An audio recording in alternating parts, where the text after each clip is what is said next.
2019, la localidad de Bañuelos de Bureba acogió un homenaje muy especial. 50 años después del primer encuentro peninsular, después de la guerra, en Santander, en 1969, la comunidad freinetiana volvió a reunirse en la escuela de Antonio Benaigues para honrar su legado. Este vídeo recoge los instantes más significativos de aquellas jornadas de trabajo, recuerdo y fraternidad. Ignacio Soriano, antes se mencionó el nombre de Ignacio Soriano. Él es una persona modesta, vais a ver, encantadora, y es la primera persona, la primera que escribe lo que he dicho que escribió esta persona de Cataluña, Martí Ron. Esto fue en diciembre de 2010. Pero es que tú en febrero ya habías publicado en el boletín de la institución Fernán González un artículo hablando sobre Antonio Benaigues. Y creo que te cabe el honor de ser la primera persona que puso en letra de molde realmente el nombre de este maestro. Buenas tardes y salud. Pues Antonio viene con ventaja porque acaba de llegar. Yo que llevo aquí todo el día escuchando intervenciones tan sesudas, que por dónde voy yo para presentar un triste folletito.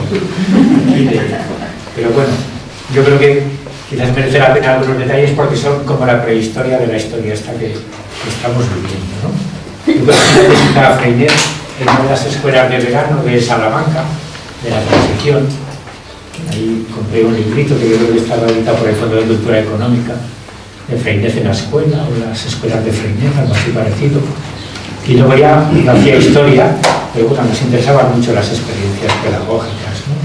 Y después, a los pocos años, comencé a trabajar en el archivo de la Guerra Civil de Salamanca, y allí, pues bueno, inventarían un poco los fondos anarquistas que hay ahí, ¿no? Estando ahí, pues ya leí, entre otras cosas, por la revista Colaboración. Y con esto, que te sale de ojo los artículos de Benaigues, ¿no? Incluso pues, me los fotocopié. Y en el verano del 99 vine a Burgos, aquí a trabajar a la universidad, en la biblioteca de la universidad, ¿no?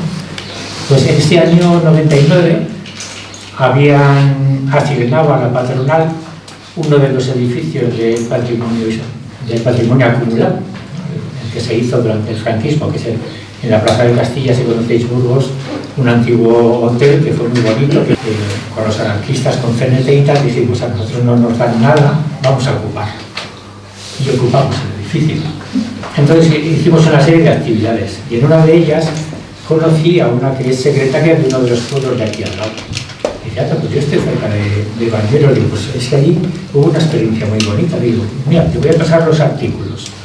Y tal, dice, pues si yo conozco también al secretario que va allí a Bañuelos, y ya me pasó incluso un folio con los teléfonos de Eladio Díez, de Juanmi, con los cuadernillos que se habían recuperado un poco, que incluso me los pasó en color, fotografías en color, para que viera cómo estaban impresos, ¿no? A raíz de ahí, en los primeros años del 2002, 2003, 2004, dije, bueno, voy a hacer un pequeño articulillo sobre esto, que merece la pena.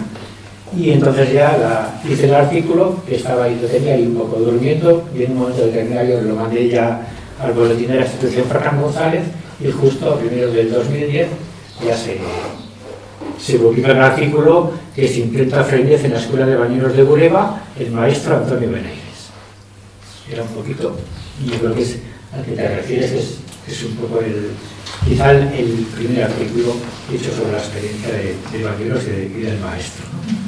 En el diccionario biográfico de la Real Academia de la Historia, en el 2016 lo han convertido en digital. Entonces yo lo que tenía escrito sobre el maestro les propuse, dije, oye, ¿por qué no hacéis también recoger la historia de Antonio Benaigues? Y me dijeron que sí, pues se lo envié, pero como tenía 5 folios, dije, bueno, es que no le vamos a dedicar a Federica Montseny, que fue ministra, 2 folios, y a Antonio Benaigues 5.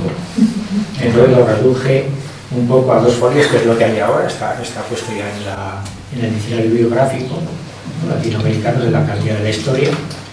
Y con el texto que tenía, pues lo envié a la asociación, aquí con Enrique y esto, dijeron, bueno, ¿y por qué no hacemos un cuadernillo para tener, que sea pues para la gente que viene y pregunta quién fue el maestro? Una cosa sencilla, ¿no? Y entonces esa era la razón por la que se editó el folletito, simulando un poco los cuadernos de Antonio Benavides. Para mí, he hecho otras biografías, porque es una afición mía. En esta, yo creo que continúa siendo un personaje tangencial. Para mí no es un protagonista, ¿no? Él era protagonista, pero no de mí, ¿no? Como yo lo digo, porque decía un poco Harness que novela es el arte de crear una persona, biografía es el arte de resucitarla, ¿no? Y también, en mi experiencia de otras biografías que he hecho, siempre hay un momento en que te topas con aquello que decía Ortega y Gasset, ¿no? Dice, solo se admira lo que no se conoce. Y yo al maestro lo admiro. Entonces digo, yo no lo conozco todavía, ¿no? Y creo que todavía, bueno, el escrito pues es en ese sentido superficial. Creo que hay cosas y sombras que las vislumbro un poco y están ahí, pero en las que no he entrado, ¿no? Para mí, pues que una de las sombras quizás sea el amor ese que tiene, ¿no? La razón por la que se queda, ¿no? No sé. Quizás ha puesto también mucho el énfasis en lo del mar, ¿no? Entonces, viendo los periódicos de esa época, por ejemplo, en Belorado las escuelas en el año 35 van al mar.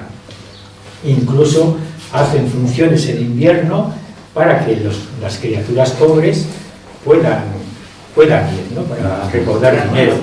Hay muchas cosas que quizás si profundizáramos en ellas las pondríamos en contexto, ¿no? Y explicar cosas que yo creo que si se profundizan en ellas pues nos explicaría mucho más todo lo que está escrito.